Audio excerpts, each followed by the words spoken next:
I'm Lizzy. And I'm Izzy, and we need help. Each week we stumble through a new book, method, or concept that brings us one step closer to being our best self. Yes, we make fun of ourselves. And others. But mostly just ourselves. So here's to not taking self-help quite so seriously. Welcome to We Need Help. I'm Lizzy. And I'm Izzy. And this episode, we need regrets. We have them. We need them. And let's talk about them. Yeah. Why do we need regrets? What's necessary about regrets? Well, I mean, regrets are a tool to learn from, for sure. Yeah. And to understand the self that we were at the time, I think. Tell everybody why we're doing this, because we had a really, really deep conversation about regret a couple of weeks ago. And it was a really tough conversation. Yeah, it was. Because we started talking about like our regrets. And something that I'm really struggling with, and it comes in waves, is the fact that I had 2 abortions and I regret having them. Like, it's really tough to deal with. And it overwhelms me sometimes, because the person who I am now would not do that, right? So it's really hard for me to like forgive that person that was.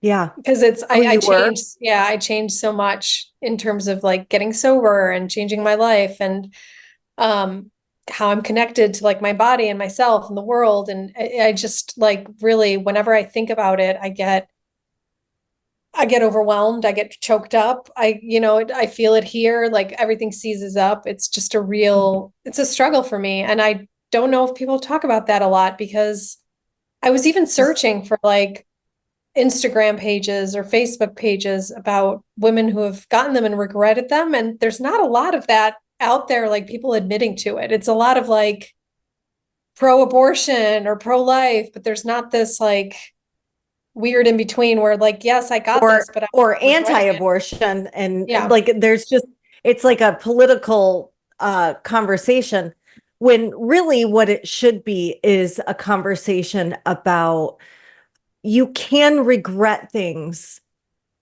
that you did when you were in a desperate state, and that's okay. I too have had an abortion that I don't regret. But I do have a child. And I think that is that changes it, because I know you want a child now. Yeah. And I think that's what's a struggle. Like, I know God is not a punishing God and but sometimes I'm thinking, not that I'm getting punished for it now, but it's like I had my chance and I blew my chance. I had my chance to have a child, and I wasted that chance. And I know that's like a very self-centered way to look at it, but it's just like this feeling of loss and this feeling of like, I can't believe I did that. It overwhelms me sometimes. Like, I sit there and if I think about it, it's very overwhelming. Like, I get very choked up. I get very sad about it still. And this happened years ago. I was in my 20s. I'm in my 40s now. Mm-hmm. But it's just, every time I connect to it, it's very, very painful, very painful. Well, when we were discussing it, one of the things that we ended up talking about is, when we have major regrets, we need to offer ourselves grace for who we were at that time with what we knew then. Of course, you're 20 years better. You know what I mean? Like, you're 20 years more knowledgeable. You're 20 years more this. You're 20 years healthier. I mean, at the point that you got the abortion, let's visit that, Izzy. Who was that? I mean, I was a mess. The first one, I was just young. I was like, I don't even think I was 21. I was like 19, I think. Mm-hmm. College. And I remember it was like, oh, I remember telling my boyfriend at the time, like, I'm pregnant. And he said, the first thing he said was like, I'm not ready for a kid. Like that was the Okay. first thing. There wasn't even a conversation. And there wasn't even a thought process to it. It was just like, we're going in, getting it done. And that one was, I don't want to say easier, but it was easier because I was younger. I didn't really think about it. Like I had friends around me who had gotten it done and da, da, da. The second one, I was in my 20s. I was older. I was doing drugs at the time. I was on heroin and I was a mess. And it was just, I think it was because I was older and it was happening again. And it was just, yeah, it was really, really tough because I went back and forth a lot, Yeah. and I think what was tough was I remember connecting to that baby. Like Yeah. I remember connecting, and I think that was tough because then I went in and like got it done, and I was like, I can't believe I did this, because I think the first time I didn't connect, it was just kind of like very early, but the second time I felt like it was me and the baby, and then it was gone. Right. And it's heartbreaking. Abortion, contrary to everyone's popular belief, Oh, is a horrible decision to have to make. yeah. It's a horrible decision to make. And I look at it a couple of different ways and I know that I'm not the same when it comes to God and everything, but you know, I truly believe that Jesus had every he could have saved himself off the cross. To think that he couldn't have saved that baby if need be, that's one thing.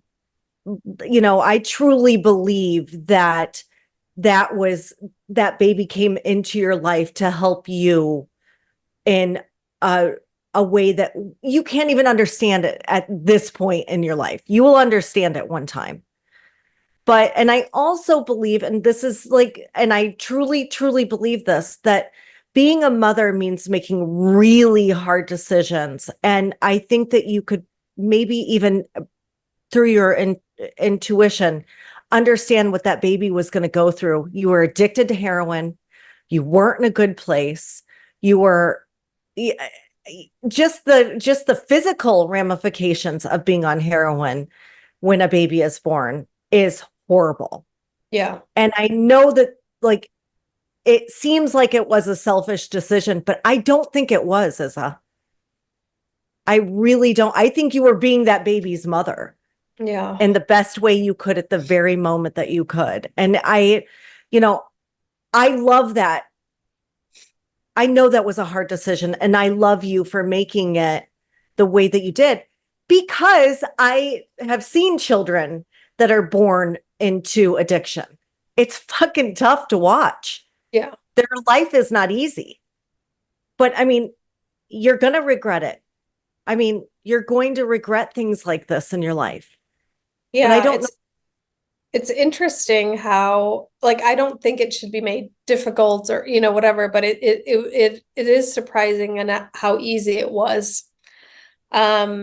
I thought like you schedule like a session with a counselor or something, but there was none of that. Like you go in, you make the appointment, you get it done, which I don't think it would have made a difference anyway at that time because I was in such fear and such distress. But it is not an easy thing. And I think it's not what I wish I would have known then, but there was no like preparation for how I'm going to feel now. There was none of that. Like I had no idea that I was going to feel this way later, years later, 20 years Right. later, because it's almost affecting me more now than it did back then, because I think I'm, moving past my childbearing years. So I think Right. that's why it's affecting me so much now. Right. Well, and that's why the saying is not foresight is 2020. It's hindsight. Right. And like Yeah. you can't possibly understand at 25 or whatever age you were, what you're going to be doing at 45. Yeah. There's just no way you can understand that. So what we do is we make the best decision for today that we can possibly do and our near future, and understand that like there are things that we're going to do every day that we're going to regret in 20 years. Mm. Yeah. You know, there are things you can't possibly see in the future. And I do think that for those of us who have abortion stories, and it's a lot more than, you know, people let on, but, you know, we're making the best decisions that we can with that moment. And having a baby is never something that is easy. You know, it's just not. Like, imagine caring for that baby when you're on drugs. Yeah. Yeah. And I mean, you know, thank God I have like a spiritual belief, you know, that I hang on to, because I think that's what does get me through very often. And the fact that somehow this pain of mine can help other people. I also had I do meditate every day, and I had quite like some messages come through in during meditation, like this intuition that I'm supposed to adopt, because I had, you know, these unwanted children. Like it's going to come back to me. Like this is how I can make amends for that, is to adopt an unwanted child. So that's sort of giving me peace, like the spiritual belief I have. But it's still, you know, difficult, you know, those things that like, gosh, I wish I would have done it differently. But as one of my mentors, you know, she always said, abandon all hope for a different past. You know, I love that. I abandon love all that. hope for a different past. And that was helpful to me too. Well, and I think that we're all here to learn. This is not, life is not just to come here and make all the right decisions. And frankly, the people who do that, I don't think are putting themselves out there enough. Like, we're making mistakes every day to learn, to become better souls, Yeah. to reach highest potential and learning things. Like, my 25-year-old self was making some really bad, Yeah. poor choices. And I learned from those, and I know I signed up for those coming here on earth. Yeah. And, you know, I don't know that if I wouldn't feel good about a life that I was just perfect at, Yeah. you know? Do you have any So regrets? Like, no, I'm good. you're like Edith Piaf. No, Oh, regret. Of course I have regrets. I was fucking wrecking ball for my entire 20s. I I chose poor men. I was an asshole. I lied. I cheated. I wasn't a good person in my 20s. I really wasn't. I I I offer her grace though. I was coming into adulthood on the ground, man, face first. And I had experienced an immense amount of trauma. And I was coping with that the best way I knew how.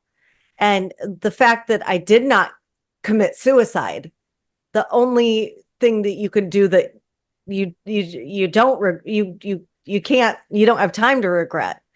Like, I look at those things and think, oh my God, okay, she was a mess, and I want to wrap my arms around her Yeah. because I was choosing the wrong men. I had to get an abortion.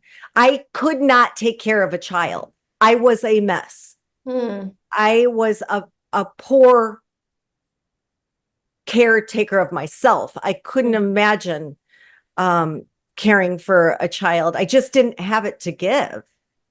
I can regret that, but I can also offer myself a lot of grace because, you know, some of those traumas were awful to get through. And I didn't know how to navigate those things in a healthy way. I got in relationships that I was just a tyrant in. Just I was like, I was not a good. I'm just picturing you for some reason in a wrestling outfit, like Lizzie the Tyrant. Like, I think that's sexy, actually. No, but But you know, I wasn't mindful of Yeah. people. I didn't choose good friends. I was out partying all the time. God, you know, I just think of how self-centered I was because I was trying to survive. Yeah. Yeah, I think that's a really good point. Like I was just trying to survive. And I think I didn't have the tools then. I have the tools now. So of course, in retrospect, if I had what I had now then I would have made different choices, but I didn't have those tools. And the You only were not way, you. here's the thing, the only way I can get those tools was to go through what I went through to I force me know. into getting those tools. So in a way, that had to happen to force me to become a better human. You literally had to go through that Yeah. to be the Izza that is today. And I there's a respect there for me. It's like I love you because I know what you've been through. I know what you've gotten up from. And no strong woman, no strong person out there hasn't had things in their life that were hard. I mean, I don't want to hang out with people who haven't had some sort of low. You're, you know, it's all well and good to just like make every decision perfectly and, you know, not experience any kind of mistakes. But what are you doing here? You know, like, why are we here if we're not here to connect with each other? And the number one connection point is pain. I hate to tell everybody. Like that Yeah. is the thing that we need to be parlaying into gold. Yeah. And that's another thing. Like if I'm not using this pain to help other people, then it makes no sense. Right. Then it's Yeah. really, truly useless. Then it's like a true, true regret, right? I just think, and especially with the abortion issue, I believe that, you know, I have a huge, huge faith in God. And, but I also consider him, her, him, whatever. I don't like whatever. Mhm. But I know if that baby was supposed to be here on earth, I know that God is strong enough to get it here. Yeah, and I agree with I, you because there was sometimes like I hear stories and I've been through it myself where I wanted to do something or and it just like I kept getting blocked or and it's just like it just had to happen. So I truly believe that in what you're and the, saying. and the people who say they believe in God and then don't believe that God is strong enough to, um, you know, get what he or she wants done. It really blows my mind because it's like a lack of faith. It's like, Yeah. okay, you know, abortion is a horrible, horrible fucking decision to have to make. It's It's awful. horrible. Yeah, it's not easy. It's the worst. And then you don't I think what you don't realize is the later ramifications. Like, it's not just that decision and you feel like shit for a couple months afterwards. It is trauma and it's trauma that lasts. It lasts for like a lifetime. It is a absolute trauma. And to even have to make the decision, you Yeah. know, like women are saddled with that decision because the man doesn't carry the baby. Yeah, and I But always I think mean, about like the partners that I was with at the time are now in relationships and they have babies and stuff. And I always think, I wonder if they ever think about that as much as I do. I wonder if they grieve as much as I do, or I wonder if they're going through it or having these regrets as much as I do, and I wonder if it's even a thought that comes into their heads. yeah, you don't know. Yeah. Yeah. You don't know. I actually would like to hear from any of the men out there who have been on, that side and how does it affect you? Like, do you think about it? I'd be Yeah, I would interested. like to know that too. Yeah. Oh, But thank you so much for being here for me. Like, I yeah, love you. I'm I love you so too. proud of you, the woman that you are. And frankly, I think that you're a mother to more people than you realize. I really do. I think you are such a nurturing human being, and you're there for people whose mothers have abandoned them Mm. after they're born. Yeah. And that's fucked up. That's we're real hard on each other and ourselves and everything for abandoning a child in the womb. But what about the mothers that abandon their children out like after the fact? Yeah. That, that's a trauma that I just can't understand. Thank God. Yeah. Thank God we can't understand those. Yeah. That kind of pain. Yeah. Ooh, Well, good episode. I love you. I'm love you so too. proud of you. Like I know it's a tough conversation. Yeah. One thing I don't regret is this podcast. Like I love Me it. either. It's like my therapy. So I thank love you. you. I love you too. See See you next Tuesday. Thank you so much for joining us this week on We Need Help, the podcast. Make sure to like, subscribe, like again, our YouTube channel, our Instagram, follow us wherever you can. It really, really helps us out and ensures that you won't miss any future episodes. So, yep, thanks to you, we can keep going. We'll see you next Tuesday. See you next Tuesday. Love you. Bye. Bye.